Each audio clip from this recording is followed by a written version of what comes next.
Reading ನಿಮಗೆ ಅನ್ವಯಿಸಿದರೆ ಅಥವಾ ರೆಸೊನೇಟ್ ಆದರೆ ಮಾತ್ರ ತೊಗೊಳ್ಳಿ, ಇಲ್ಲಾಂದರೆ ಬಿಟ್ಬಿಡಿ. ಇದು ಒಂದು ಜನರಲ್ ರೀಡಿಂಗ್ ಮಾತ್ರ ಆಗಿರುತ್ತೆ. ಕಾರ್ಡ್ಸ್ನ ಶಫಲ್ ಮಾಡಿದಾಗ ನನಗೆ ಫಸ್ಟ್ ಕಾರ್ಡ್ ಕಿಂಗ್ ಆಫ್ ಸಾರ್ಡ್ಸ್ ಬಂದಿದೆ. ಫಸ್ಟ್ ಕಾರ್ಡ್ ಕಿಂಗ್ ಆಫ್ ಸಾರ್ಡ್ಸ್ ಬಂದಿರೋದ್ರಿಂದ ಸೊ ಏನೋ ಪ್ಲ್ಯಾನ್ ಇದೆ, ಯಾವುದನ್ನು ಎಕ್ಸಿಕ್ಯೂಟ್ ಮಾಡಬೇಕು ನೀವು, ನಿಮ್ಮ ಪಾರ್ಟ್ನರು.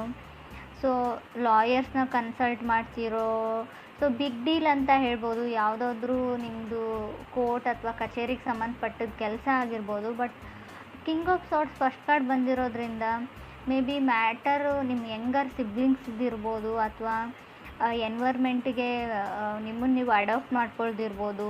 ಹೊಂದಾಣಿಕೆ ಕಮ್ಮಿ ಅಂತ ಹೇಳ್ತಾ ಇದೆ. ಸೊ ಎಲ್ಲಿಗಾದ್ರೂ ಟ್ರಾವೆಲ್ ಮಾಡಿದ್ರು, ಒಕೇಶನ್ಗೆ ಹೋಗಿದ್ರು, ಸ್ವಲ್ಪ ಹಣಕಾಸಿನ ಬಗ್ಗೆ ನೀವು ಸ್ವಲ್ಪ ಸ್ಟ್ರಿಕ್ಟಾಗಿರಬೇಕು ಅಂತ ಹೇಳುತ್ತೆ. ಹಾಗೆ ಯಾವುದಾದ್ರೂ ವಸ್ತುಗಳು ಕಳೆದೋಗಿರ್ಬೋದು, ಸ್ಪೆಷಲಿ ದುಡ್ಡಿನ ಬಗ್ಗೆ ಜೋಪಾನವಾಗಿರಿ ಅಂತ ಕಾರ್ಡ್ ಹೇಳುತ್ತೆ ಕಿಂಗ್ ಆಫ್ ಸಾರ್ಡ್ಸ್ ಇರೋದ್ರಿಂದ.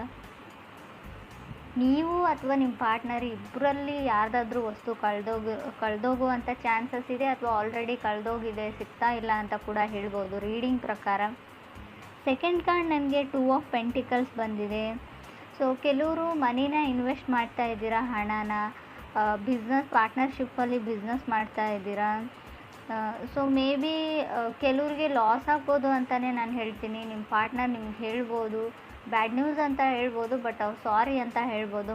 ಸಣ್ಣ ಪುಟ್ಟ ಮಿಸ್ಟೇಕ್ಸ್ ಎಲ್ರಿಗೂ ಆಗುತ್ತೆ. ಬಟ್ 2 ಆಫ್ ಪೆಂಟಿಕಲ್ಸ್ ನಾನು ಆಗಲೇ ಹೇಳಿದೆ, ಹಣಕಾಸಿನ ವಿಚಾರದಲ್ಲಿ ನೀವು ಸ್ವಲ್ಪ ಸ್ಟ್ರಿಕ್ಟಾಗಿರಬೇಕು. ಇಲ್ಲ ಅಂದರೆ ಹಣ ಪೋಲಾಗುತ್ತೆ, ಕಳೆದೋಗುತ್ತೆ. ಒಟ್ಟಿನಲ್ಲಿ ಹಣಕಾಸಿನ ಬಗ್ಗೆ ನಾನು ತುಂಬ ಕೇರ್ಫುಲ್ ಆಗಿರಿ ಅಂತಲೇ ಹೇಳ್ತೀನಿ. ಇದು ನೀವು ನಿಮ್ಮ ಪಾರ್ಟ್ನರ್ಗೆ ಏನಾದರೂ ಎಕ್ಸ್ಪೆನ್ಸಿವ್ ಗಿಫ್ಟ್ನ ಪರ್ಚೇಸ್ ಮಾಡಿ ಕೊಡೋದ್ರಲ್ಲಾಗಿರ್ಬೋದು, ಅಥವಾ ಅವ್ರು ಏನಾದರೂ ಅದನ್ನು ಕಳ್ಕೊಳ್ಳೋದು ಅಥವಾ ಬೀಳಿಸೋದು, ಸಮಥಿಂಗ್ ಲಾಸ್ ಅಂತ ಹೇಳುತ್ತೆ ಕಾರ್ಡು. ಥರ್ಡ್ ಕಾರ್ಡ್ ನನಗೆ 10 ಆಫ್ ವಾಂಡ್ಸ್ ಬಂದಿದೆ. ಸೊ ತುಂಬ ರೆಸ್ಪಾನ್ಸಿಬಿಲಿಟೀಸ್ ಇದೆ ನಿಮಗೋ ನಿಮ್ಮ ಪಾರ್ಟ್ನರ್ಗೋ ಇತ್ತೀಚೆಗೆ ಅಂತ ಹೇಳುತ್ತೆ. ಸೊ ಫಿನಿಶಿಂಗ್ ಏನೋ ಒಂದು ಫ್ಯಾಮ್ಲಿಯಲ್ಲಿ ಯಾವುದೋ ಒಂದು ಕರ್ತವ್ಯ ರೆಸ್ಪಾನ್ಸಿಬಿಲಿಟೀಸ್ನ ಮುಗಿಸ್ತಾ ಇರ್ತಾರೆ, ಇನ್ನೊಂದು ಬಂದುಬಿಡುತ್ತೆ ಅವರಿಗೆ. ತುಂಬ ರೆಸ್ಪಾನ್ಸಿಬಿಲಿಟೀಸ್, ತುಂಬ ಬರ್ಡನ್ನು, ಫ್ಯಾಮ್ಲಿ ಡ್ರಾಮಾ ಅಂತ ಹೇಳ್ತೀವಿ 10 ಆಫ್ ಸ್ಪಾಟ್ಸ್ ಬಂದರೂ ಕೂಡ. ಮನೆಯಲ್ಲಿ ಯಾವಾಗಲೂ ಏನಾದರೂ ಡ್ರಾಮಾ ನಡೀತಾ ಇರುತ್ತೆ, ಫೈಟ್ಸ್ ನಡೀತಾ ಇರುತ್ತೆ, ಮನಸ್ತಾಪಗಳಿರುತ್ತೆ ಅಂತ ಕೂಡ ಕಾರ್ಡ್ ಹೇಳುತ್ತೆ. ಫೋರ್ತ್ ಕಾರ್ಡ್ ನನಗೆ ಕಿಂಗ್ ಆಫ್ ಪೆಂಟಿಕಲ್ಸ್ ಬಂದಿದೆ.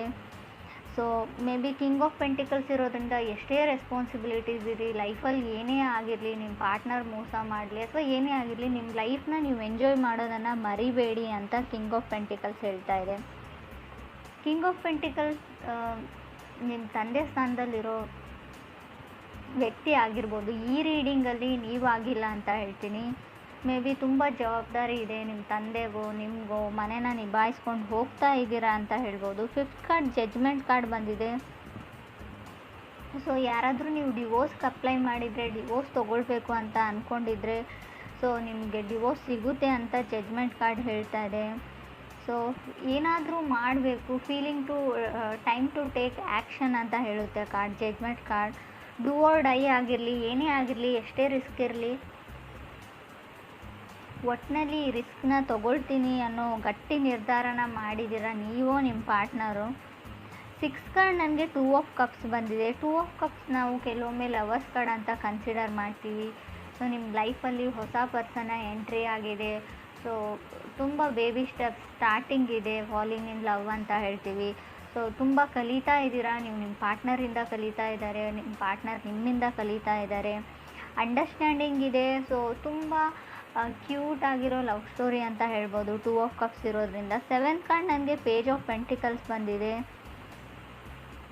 ಸೊ ಪೇಜ್ ಆಫ್ ಪೆಂಟಿಕಲ್ಸ್ ನಿಮ್ಮನ್ನು ಯಾರೋ ಕಾರ್ನರ್ ಮಾಡ್ತಾ ಇದ್ದಾರೆ. ನೀವು ಸ್ಕೂಲ್ಗೆ ಹೋಗ್ತಾ ಇದ್ದರೆ, ಕಾಲೇಜಸ್ಸಲ್ಲಿದ್ದರೆ ಅಥವಾ ಆಫೀಸಲ್ಲಿದ್ದರೂ ಕೂಡ ನಿಮ್ಮನ್ನು ಒಂಟಿಯಾಗಿ ಮಾಡೋಕ್ಕೆ ಟ್ರೈ ಮಾಡ್ತಾ ಇದ್ದಾರೆ. ಅವ್ರದ್ದೇ ಒಂದು ಗ್ರೂಪು, ನೀವು ಒಬ್ಬರೇ ಇರ್ತೀರ, ಯಾರೂ ಮಾತಾಡಲ್ಲ, ಜನ ನಿಮ್ಮನ್ನು ಟೀಸ್ ಮಾಡ್ತಾರೆ, ಅವಮಾನ ಮಾಡ್ತಾರೆ. ಕೆಲವರು ಆ ಥರ ಸಿಚುವೇಶನಲ್ಲಿದ್ದೀರಾ. ಸೊ ತುಂಬ ಕಷ್ಟ ಆಗ್ತಾ ಇದೆ, ಚಾಲೆಂಜ್ ಅಂತ ಅನ್ನಿಸ್ತಾ ಇದೆ ಕೆಲವ್ರಿಗೆ ಇಲ್ಲಿ ಅವ್ರ ಫೀಲಿಂಗ್ಸ್ನ ಎಕ್ಸ್ಪ್ರೆಸ್ ಮಾಡ್ಕೊಳ್ಳೋದ್ರಲ್ಲಿ. ಸೊ ನಿಮ್ಗೆ ಯಾರೋ ಇಷ್ಟ, ಅವ್ರು ಬೇರೆ ಕಡೆ ಒಂದು ಗ್ರೂಪಲ್ಲಿ ಇರ್ತಾರೆ, ಅಥವಾ ನೀವು ಒಂದು ಕಡೆ ಗ್ರೂಪಲ್ಲಿದ್ದೀರಾ, ಅವ್ರು ಕಾರ್ನರ್ ಮಾಡಿದ್ದಾರೆ ನಿಮ್ಮ ಗ್ರೂಪಲ್ಲಿರೋರು. ಸೊ ನಿಮಗೆ ಅವ್ರು ಇಷ್ಟ, ಹೇಗೆ ಹೋಗಿ ಎಕ್ಸ್ಪ್ರೆಸ್ ಮಾಡ್ಕೊಳ್ಳಿ, ನಿಮ್ಮ ಫ್ರೆಂಡ್ಸ್ ಏನು ಅಂದ್ಕೊಳ್ತಾರೆ ಅನ್ನೋ ಯೋಚನೆಯಲ್ಲಿ ನೀವಿದ್ದೀರೋ, ಅಥವಾ ಅದರ್ ಪರ್ಸನ್ ಇರ್ಬೋದು. 9th ಕಾರ್ಡ್ ನನಗೆ 8 ಆಫ್ ಕಪ್ ಬಂದಿದೆ. ಸೊ ಕೆಲವ್ರದ್ದು ಮೈಂಡ್ ತುಂಬ ಚೇಂಜ್ ಆಗಿದೆ, ಮೈಂಡ್ ಲಾಸ್ಟ್ ಅನ್ನೋ ಫೀಲಿಂಗಲ್ಲಿದ್ದಾರೆ. ಲಾಸ್ಟ್ ಮಿನಿಟ್ನಲ್ಲಿ ಯಾವುದಕ್ಕಾದ್ರೂ ನೀವು ಮೈಂಡ್ ಚೇಂಜ್ ಮಾಡ್ತಾ ಇರ್ಬೋದು. ಸೊ ಆ ಥರ ಇದ್ದರೂ ಕೂಡ ಕಾರ್ಡ್ ಬಂದಿರುತ್ತೆ. ಕೆಲವ್ರಿಗೆ 8 ಆಫ್ ಕಪ್ಸ್ ಇರೋದನ್ನು ಬಿಟ್ಟು ಇಲ್ಲದೆ ಇರೋದ್ರ ಕಡೆ ಇಮ್ಯಾಜಿನೇಷನ್ ಅಂತ ಹೇಳ್ತೀವಿ, ಅಥವಾ ನಿಮ್ಮ ಹತ್ರ ಎಲ್ಲ ಇರುತ್ತೆ ಆದರೂ ಕೂಡ ಏನೋ ಒಂದು ದೂರದ ಬೆಟ್ಟ ನುಣ್ಣಗೆ ಅಂತೀವಿ. ಸೊ ನಿಮ್ಮನ್ನು ಇಷ್ಟಪಡೋರನ್ನ ಬಿಟ್ಟು ಸೊ ನೀವು ಇಷ್ಟಪಡೋರು ಹಿಂದೆ ಹೋಗ್ತಾ ಇದ್ದೀರಾ. ಬಟ್ ರಿಜೆಕ್ಷನ್ ಫೀಲ್ ಆಗ್ಬೋದು ಅಥವಾ ಇಗ್ನೋರ್ಡ್ ಫೀಲ್ ಇರ್ಬೋದು. ಈಗಾಗಲೇ ನಿಮ್ಮನ್ನು ಯಾರೋ ರಿಜೆಕ್ಟ್ ಮಾಡಿದ್ದಾರೆ ಅಥವಾ ಇಗ್ನೋರ್ ಮಾಡ್ತಾ ಇದ್ದಾರೆ, ಯಾವುದನ್ನು ಸರಿಯಾಗಿ ಹೇಳ್ತಾ ಇಲ್ಲ. ಮೇ ಬಿ ಅವ್ರು ನಿಮ್ಮನ್ನು ವೇಟಿಂಗ್ ಲಿಸ್ಟಲ್ಲಿ ಇಟ್ಟಿದ್ದಾರೆ ಅಂತ ಕೂಡ ಹೇಳ್ಬೋದು. 10th ಕಾರ್ಡ್ ನನಗೆ 2 ಆಫ್ ಕಪ್ಸ್ ಬಂದಿದೆ ಮತ್ತೆ. ಸೊ ಇದು 2 ಆಫ್ ಕಪ್ಸ್ ಡಬಲ್ ಸರ್ತಿ ಬಂದರೆ ಹೇಟ್ ಸ್ಟೋರಿ ಅಂತ ಹೇಳ್ತೀವಿ ನಾವು. ಸಿಂಗಲ್ ಟೈಮ್ ಬಂದರೆ ಮಾತ್ರ ಅಲ್ಲೊಂದು ಫ್ರೆಶ್ ಲವ್ ಸ್ಟೋರಿ ಇರುತ್ತೆ ಅಂತ ನಾನು ಹೇಳ್ತೀನಿ ಕಾರ್ಡ್ ರೀಡಿಂಗಲ್ಲಿ. ಸೊ ಜನ ನಿಮ್ಮನ್ನು ಯಾವಾಗಲೂ ಹೇಟ್ ಮಾಡ್ತಾರೆ ಅಂತ ಕೆಲವ್ರಿಗೆ ಅನ್ಸೋಕ್ಕೆ ಸ್ಟಾರ್ಟ್ ಆಗಿರ್ಬೋದು. ಸೊ ನೀವೇನೂ ಮಾಡಿರಲ್ಲ, ಏನೂ ಆರ್ಗ್ಯೂ ಮಾಡಿರಲ್ಲ, ಗೊತ್ತಿಲ್ಲ ನನ್ನ ಕಂಡ್ರೆ ಯಾರಿಗೂ ಆಗೋದಿಲ್ಲ, ಅನ್ಲೆಸ್ ನಿಮ್ಮ ಸರ್ಕಲ್ಲೇ ಹಾಗೆ ಇದೆಯೋ ಅಥವಾ ನನ್ನ ಹಣೆ ಬರಹನೇ ಇಷ್ಟೇನಾ ಅಂತ ಥಿಂಕ್ ಮಾಡ್ತಾ ಇದ್ದೀರಾ ಕೆಲವರು. ಸೊ ನಿಮ್ಮ ಸುತ್ತಮುತ್ತಲೂ ಇರೋ ಜನಗಳ ಪ್ರಾಬ್ಲಮ್ ಅಲ್ಲ. ಮೇ ಬಿ ಆಸ್ಟ್ರಾಲಜಿಕಲ್ ಚಾರ್ಟ್ ಪ್ರಕಾರ ಹೇಳೋದಾದರೆ ಯಾವಾಗಲೂ ತುಂಬ ಜನ ಅಡ್ಮೈರ್ ಮಾಡ್ತಾರೆ ಕೆಲವರು, ಬಟ್ ಕೆಲವ್ರಿಗೆ ಹೊಟ್ಟೆ ಕಿಚ್ಚು ಜಾಸ್ತಿ ಅಂತ ಹೇಳ್ಬೋದು ನಿಮ್ಮ ಮೇಲೆ. 11th ಕಾರ್ಡ್ ನನಗೆ 8 ಆಫ್ ಸಾರ್ಟ್ಸ್ ಬಂದಿದೆ. 8 ಆಫ್ ಸಾರ್ಟ್ಸ್ ಇರೋದ್ರಿಂದ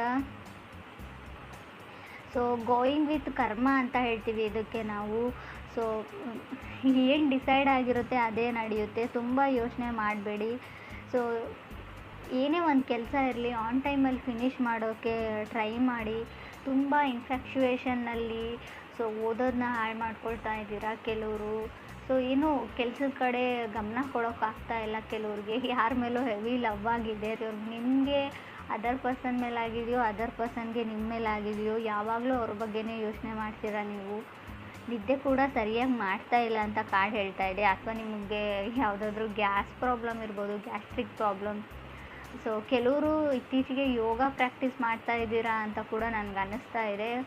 because of 8 of cups 2 of cups ನನಗೆ 8 ಆಫ್ ಸಾರ್ಟ್ಸ್ ಇರೋದ್ರಿಂದ 8 ಮಧ್ಯೆ 2 ಬಂದರೆ ಮೇ ಬಿ ನೀವು ಯೋಗ ಪ್ರಾಕ್ಟೀಸ್ ಮಾಡ್ತಾ ಇದ್ದೀರಾ, ಜಿಮ್ ಜಾಯ್ನ್ ಆಗಿದ್ದೀರಾ, ಏನೋ ಒಟ್ಟಿನಲ್ಲಿ ಮಾಡ್ತಾ ಇದ್ದೀರಾ. ಹೆಲ್ತ್ ಇಶ್ಯೂಸ್ನ ಕೆಲವೊಂದನ್ನ ಕ್ಲಿಯರ್ ಮಾಡ್ಕೊಳ್ಳೋಕ್ಕೆ ಅಂತ ಅನಿಸುತ್ತೆ. 12th ಕಾರ್ಡ್ ನನಗೆ ಸ್ಟಾರ್ ಕಾರ್ಡ್ ಬಂದಿದೆ.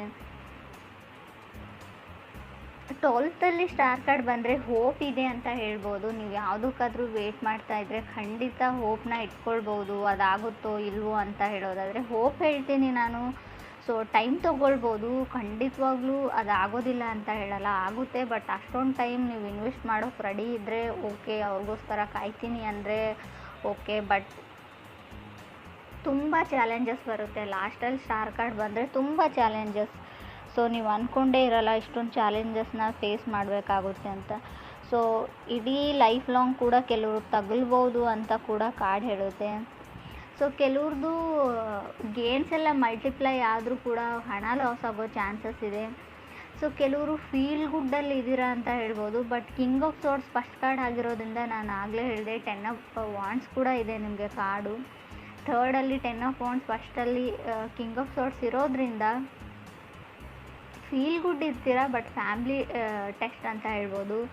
ನೀವು ಫ್ಯಾಮ್ಲಿನ ಟೆಸ್ಟ್ ಮಾಡ್ತಿರೋ ಅಥವಾ ಯೂನಿವರ್ಸ್ ನಿಮ್ಮ ಫ್ಯಾಮ್ಲಿನ ಟೆಸ್ಟಲ್ಲಿ ಇಡುತ್ತೋ ಗೊತ್ತಿಲ್ಲ.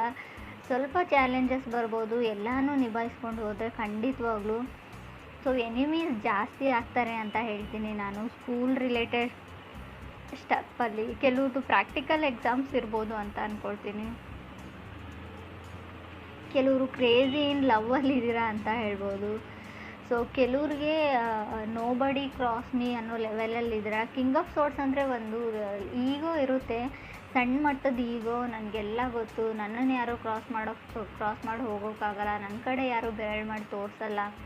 ನಾನು ಆಗಲೇ ಹೇಳಿದೆ ಕಾರ್ನರ್ ಮಾಡ್ತಾ ಇದ್ದಾರೆ. ನೀವು ಯಾರನ್ನಾದರೂ ಕಾರ್ನರ್ ಮಾಡ್ತಾಯಿದ್ದೀರೋ, ನಿಮ್ಮನ್ನು ಯಾರಾದರೂ ಕಾರ್ನರ್ ಮಾಡ್ತಾಯಿದ್ರು, ಯಾವುದಕ್ಕೂ ಹುಷಾರಾಗಿರಿ.